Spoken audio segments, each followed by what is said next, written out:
Good day guys, how to request a Singapore Police Certificate of Clearance online.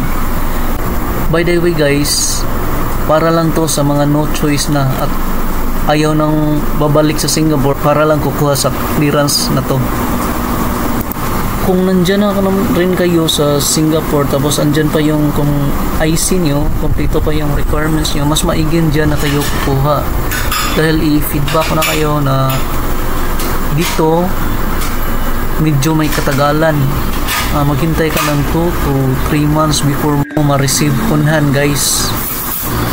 No other option na okay, ito yung gawin nyo.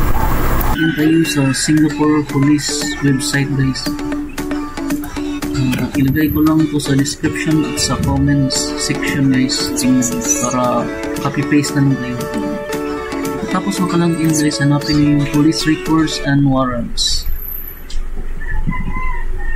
Then scroll down lang kayo, hanapin ang apply for certificate, then click. Then there's a notice, ito bago to wala na daw yung ano guys, yung appeal. So medyo may bawas ng konti pero konting diferensya lang. So yung for example natin guys, basahin niyo lang dyan. Dito tayo sa for non-Singapore citizens applicants residing overseas, because nation ko na wala na tayo sa Singapore nito. Basahin nyo lang guys, may mga kailangan i-prepare dyan bago mag-proceed dahil kailangan mo yung i-upload. Kasali na yung Visa, Mastercard mo guys dahil may babayaran. So, okay, basahin nyo lang guys. So pagkatapos yung basahin, login the second tab guys. Login via FIN, Foreign Identification Number. Ano kayo?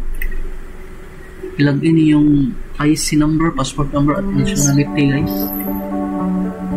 So roll kayo sa baba yung FIN. Okay, proceed. Then ito guys, makikita nyo na yung dapat fill up guys. Ito mga kadalasan personal info guys. So bali ito pala ang ginagamit ko, ano lang, protect ko sa personal ano ko rin, inasyon ko yung ibang pangalan para lang ma-explain ko yung ibang. So para ma-view nyo rin yung gusto. So Filipino,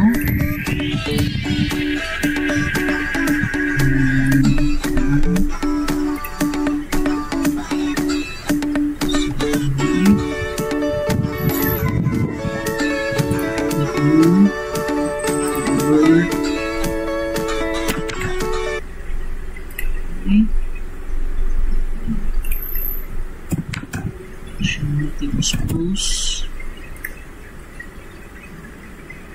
bird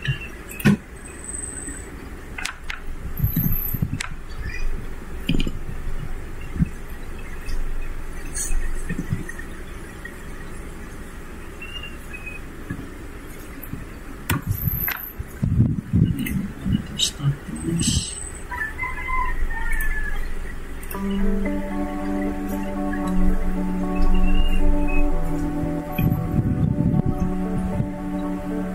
So, residing in Singapore, no, of course no. Address,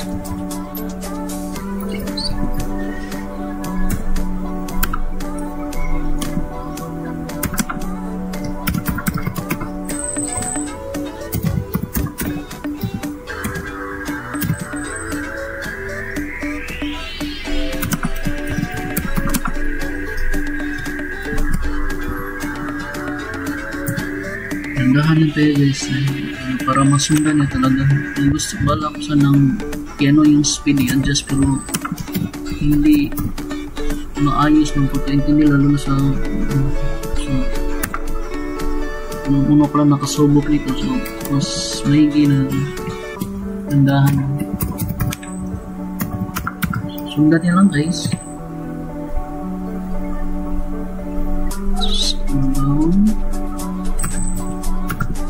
So ito guys, itong mobile number ng Singapore guys. Meron kayong kakilala, yan na lang ang pwede kayong makisuyo lang na gamitin yung number mo na dahil kailangan ng mobile number ng Singapore kasi guys. Tapos yung email nyo, valid email nyo, dahil dyan nyo ma-receive yung mga PDF file na kailangan. So, like receipt. Okay na lahat guys. Next na. May ano yan dyan. Ito yung steps of personal particulars. Sundin nyo lang yung steps. So, ito mag-download na tayo ng ano guys, yung picture nyo. Yan yung mag-appear din sa COC nyo. By the way, hindi pala ako yun. Mas bakit ko na yun. Tapos na mag-upload. Next. Then, dito na naman tayo sa upload documents. Ito na yung sinasabi ko na kailangan i-prepare. So, country requesting CSC from SPF. So, ano, sa akin, Canada kasi always. Canada. Then, date of departure.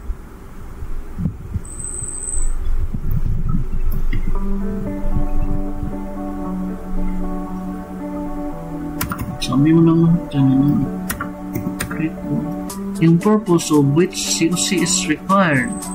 Ano bang purpose mo? Sa akin, ano, student overseas studies sa akin.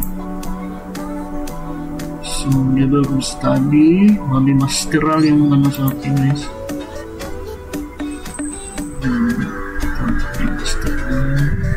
Okay. Overseas study. Dapat whole number yan guys. Ano po? Hindi decimal. Mag-error siya pag decimal. So, ito na lang. Dahil malapit lang yung round off. So, field of study. Nasa, ano ko guys.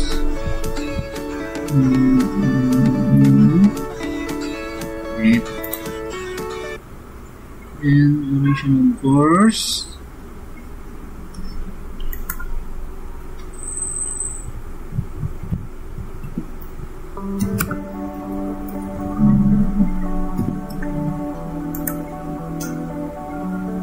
Siran ko po months.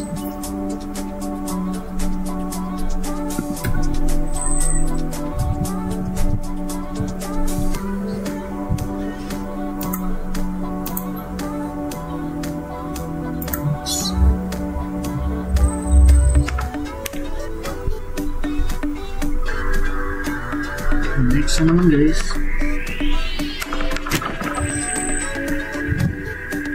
So, ito na guys, yung i-upload, yung ni-note nila doon na ipa-prepare yun. So, passport. Pwede mo lang, kung naka-upload na, pwede naman sila, pero sa akin, in-upload ko pa rin. Pero the same picture. By the way guys, yung except the photo, yung pinakauna number 1, pwede siya JPEG, pero the rest is dapat PDF file guys ha. Passport. I-upload ko lang ulit. Sure. Okay. Then, isa naman. Yan na yung letter from overseas authority guys. Ito is sa akin letter of acceptance yung inano ko. Yung galing sa ano guys ba na proof mo na kailangan mo talaga ng police clearance kung saan ka nag-work.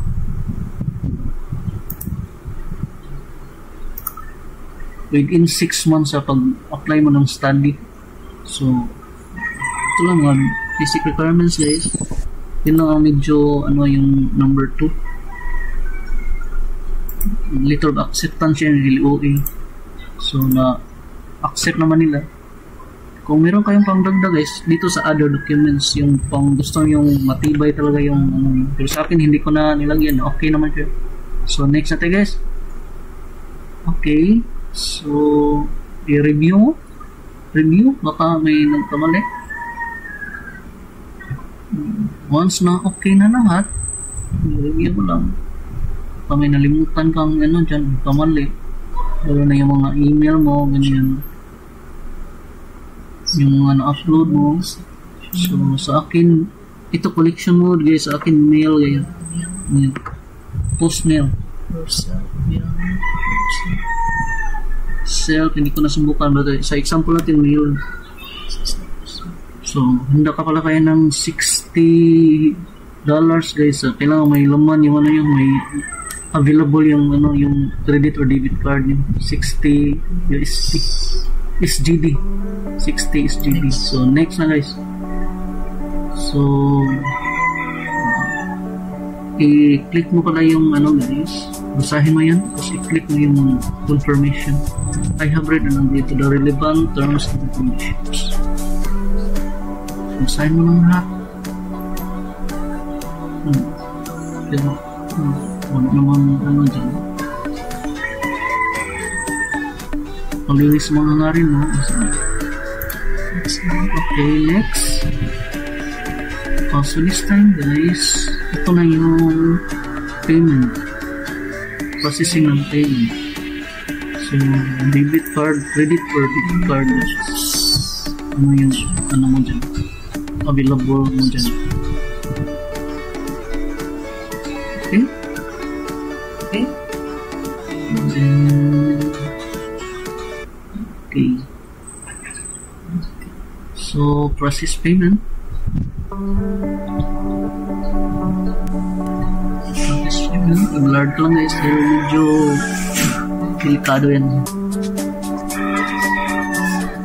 Confidential. Okay. After successful payment guys. Okay. So after successful payment guys, automatic may notification yan na successfully submitted ka.